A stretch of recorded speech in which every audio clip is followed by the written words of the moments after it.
On vous présente nos derniers arrivages. On commence avec la nouvelle extension pour le jeu Hearth, c'est Règne animal. Ceux qui ne connaissent pas Hearth, c'est un jeu québécois de stratégie vraiment le fun, un gros tableau builder, plein de cartes qu'on va construire pour essayer de faire le maximum de points.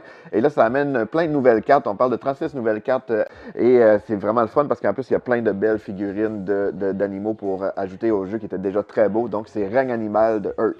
Une autre extension pour un jeu très populaire qui est Panthéon pour Acropolis. Ceux qui ne connaissent pas Acropolis, c'est un jeu un peu puzzle. On va placer des tuiles en différentes hauteurs aussi pour essayer de maximiser nos points. C'est vraiment le fun, c'est super simple. C'est un jeu pour 1 à 4 joueurs, des parties d'environ 45 minutes pour 8 ans et plus. Et Panthéon, ça amène un mode coopératif au jeu. Donc, c'est vraiment une belle extension qui amène un mode complètement différent au jeu. Donc, on va avoir des objectifs à résoudre en équipe pour réussir à gagner la partie. Donc, c'est Acropolis Panthéon. C'est dans la poche, un petit jeu pour les enfants à partir de 2 ans.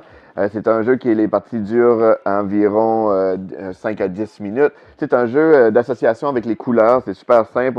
Dans la boîte, on va avoir un jardin avec des carottes. On pige une carotte et va falloir choisir le bon lapin qui correspond à la couleur et on insère la carotte dans la petite pochette du lapin. Donc, c'est un jeu qui a une belle petite dextérité en apprenant nos couleurs. Dans la même collection, on a Danse Petit Canard, qui est aussi un jeu à partir de 2 ans. Et c'est un jeu qu'on va lancer un dé. Il va falloir faire une danse correspondant au symbole sur le dé. Donc, c'est un beau jeu dynamique pour faire rire les enfants. Donc, Danse de Petit Canard. Piment qui ment, c'est un jeu pour 3 à 20 joueurs, des parties d'environ 15 minutes pour 14 ans et plus. C'est un jeu, dans le fond, c'est que on va poser une question personnelle, comme par exemple, combien de fois par mois fais-tu semblant de comprendre un sujet de conversation? Et ensuite, tous les joueurs vont répondre, mais tous les joueurs doivent dire la vérité, sauf un qui ment. Et puis, c'est là qu'on va essayer d'interroger tout le monde pour essayer de trouver l'imposteur. Donc, c'est un jeu qui est très drôle. C'est le fun pour faire des rencontres aussi. Donc, c'est Piment qui ment.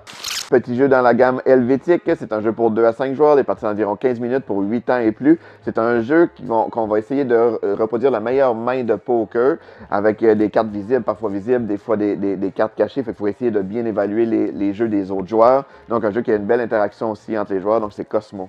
Toujours dans la gamme helvétique, c'est un des jeux probablement le plus populaire de cette gamme-là, Bandido. Là, ça, c'est la nouvelle version Alcatraz pour célébrer les 10 ans de ce jeu-là. C'est un jeu pour 1 à 4 joueurs, des parties d'environ 15 minutes pour 6 ans et plus. Et la variante dans celui-là, parce que Bandido, à la base, c'est un jeu qu'on essaie de capturer un bandit qui s'échappe en plaçant des cartes tunnels pour réussir à vraiment l'encercler.